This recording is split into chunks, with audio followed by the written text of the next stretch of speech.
I have a test for you today. It's a riddle of sorts. So if you're up for it, listen closely. A lily pad is floating in a pond, but not just any lily pad, a very curious one. And that's because every single day, this lily pad doubles in size. And eventually, after 30 days, it covers the entire pond. So the question is, at which day is the lily pad half the size of the pond? I'll give you a moment to think about it. So remember, this lily pad doubles in size every single day, and after 30 days, it's able to cover the entire pond. All right, so what's your guess? It might be 15, right? Just divide 30 by 2. Well, that way of thinking about it might make sense if we were talking about a linear progression, counting 1, 2, 3, 4, 5, 6, or 2, 4, 6, 8, but we are not talking about a linear progression here.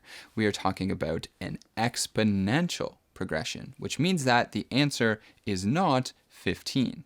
It is actually 29. Aha! So now you probably realize, of course, since it's doubling every single day, and on day 30 it covers the entire pond, that means that on day 29 it would be half the size of the pond. But the real insight from this riddle is not to be gleaned from this single answer, but rather looking at the progression in its entirety. Here we can see the lily pad and how it grew over those 30 days. And what should immediately stick out to you is how basically all of the growth happened in those last few days. If someone told you about this lily pad and you went to go see it at the pond, for a long time, pretty much up until day 20, you might be thinking to yourself, what the heck is going on with this lily pad? It's not all that special. It's barely even budged. So you might decide, I've been here for 20 days. I'm out of here.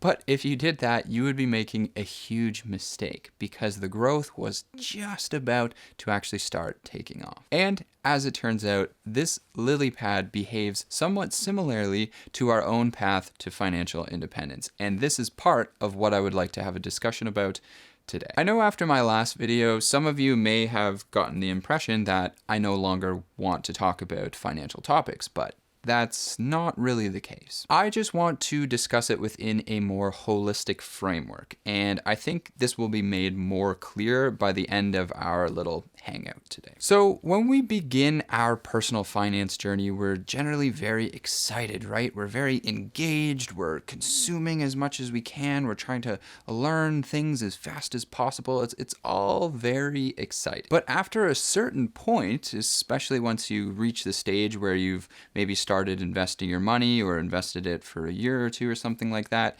you'll begin to realize the similarities between your money and the lily pad. You see, assuming that you're following the tried and true path of basically just trying to save as much money as you reasonably can and then investing that money in broad-based index ETFs, for a long time, you might not really notice that your money is growing very substantially. Let me show you what I mean. Let's say at the beginning of 2020, you decided to start investing $200 per month into the index ETF VTI, which is essentially just like buying the broad-based US total stock market. Fast forward to today, you now have a total of $7,600 in your investment account.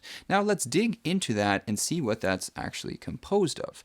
And when we look into this, we'll see that of that $7,600, $7,200 is our money that we contributed. It's money that we saved and invested. So that means that after 3 whole years of patiently watching our money grow, 2020, 2021, and 2022, we've only made about $400. Or put another way, our money has been doing 5% of the work, and we've been doing 95%. What gives?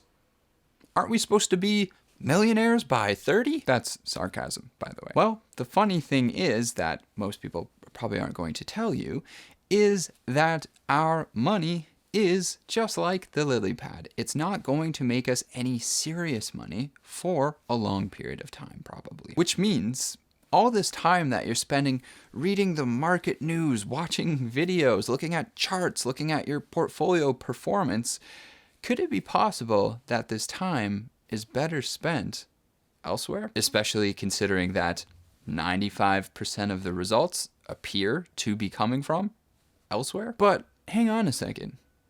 What is elsewhere? This is the heart of what I really wanted to talk about today. But before we get into all of that, I need to take a quick moment to thank today's sponsor for helping make this video possible, Neo.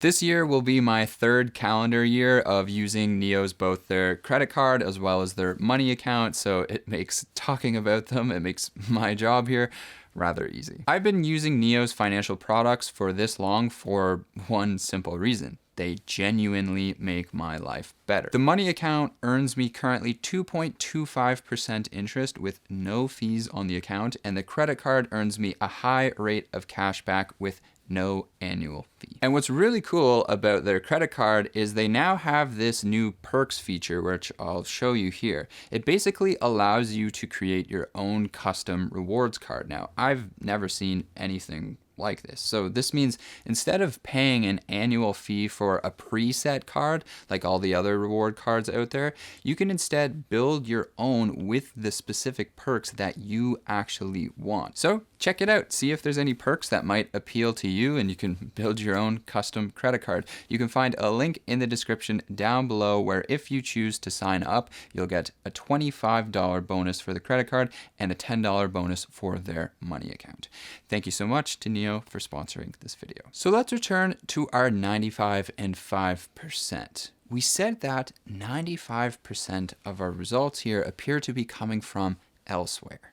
And then we asked the question, well, what is this elsewhere? Let's go through an exercise together to see if we can figure out what this might be really speaking to. Imagine for a moment that you reach the level of financial independence that you desire.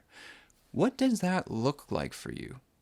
What are you spending your time doing? What can you now do that you couldn't do before? For some of you, this might mean that you can acquire material things that you couldn't before. But for many of us pursuing the path of financial independence, we're on it for a bit of a different reason. We're trying to be able to buy our time, our freedom, or as the name promises, our independence. But what will you do with all this time and freedom? Are you doing it at all right now? Why or why not? If we know that for quite a few years, our money itself is only going to be doing maybe 10% or less of the heavy lifting, then why are we spending so much time fixating upon it? Do you perhaps think that the day you become whatever you consider to be financially independent, that a switch is going to magically flip inside your mind where you will suddenly stop obsessing over your portfolio performance and then only focus on things that matter to you? I'm not so sure of that. And this is because I read people's experiences who have reached this stage, and time again, I see that once they arrive there, they unfortunately realize that their life is rather empty. They have all this time, yes, but it appears nothing worthwhile to fill it with. And that's perhaps because they focused so much on the money and so little on everything else. So I'd ask you, what is it that you're really looking for? Since I want today to be more of a discussion as opposed to me explaining something to you, I know it's difficult considering, I'm the only one talking here. I thought maybe I would share a few of my own examples in the hopes that maybe it can help kind of spur that own discussion inside your own mind and help you discover some of the answers to these questions. When I personally think about freedom or independence these days, I think about it in a fourfold sense. Freedom of finances, freedom of body, freedom of mind, and freedom of spirit. If we lived, a few thousand plus years ago, perhaps freedom of finances would not need to be included in this list, as it did not play as large of a role in people's lives. The role of money in society appears to be a relatively recent phenomenon in the history of humanity, and particularly today, its power dictates a very large part of our lives. Millions of people, billions of people, woke up today on Monday morning and followed a sequence of actions that was primarily predicated upon their need for money. For this reason, I see financial independence as an absolutely essential skill, almost as necessary and important as the other 3 freedoms that I listed. Now, by freedom of body, I mean that I wish to have a body which can move freely in good health and vitality. Whether it's canoeing into the backcountry or hiking up into the clouds or practicing martial arts, it's very important to me that my body is capable of and reflects my desire for adventure. Furthermore, I also seek the freedom to be able to reside wherever I feel most appropriate, geographically speaking. I believe that the world is always changing, sometimes slowly, sometimes all at once, and I want to be able to move myself to a more favorable location if I feel there's a need to be. This, of course, ties in with financial freedom, and I believe that all of these freedoms are related with one another in some way, which makes it that much more important to me that I cultivate them in concert. Lastly, on the body, it's been spoken of in various ways, and perhaps one of the most famous ways would be that the body is a temple. And I believe this to be true in the sense that proper bodily conduct will then lend itself to being conducive for a free mind as well as a free spirit. Next, by freedom of mind, I mean that I wish to have a mind which is my own, free from bias in so much that it is possible, but also aware of its own shortcomings. Freedom also means to practice the understanding that I am not my mind. Neither am I its emotions or its dialogue. And finally, freedom of spirit means to me that I wish to understand why I am here through exploring transcendent experiences, illumined text, or the razor's edge of morality. Ultimately, this final freedom represents to me the highest form of freedom, with the other 3 essentially being facilitators of this greater goal. But the thing is, my body won't wait for me to have $1 million, and neither will my mind, and certainly not my spirit. So why would I put off the cultivation of this 95% just to spend all of my time tilling the gardens of the 5%? That garden will bear much fruit, as the lily pad has shown us, given enough time.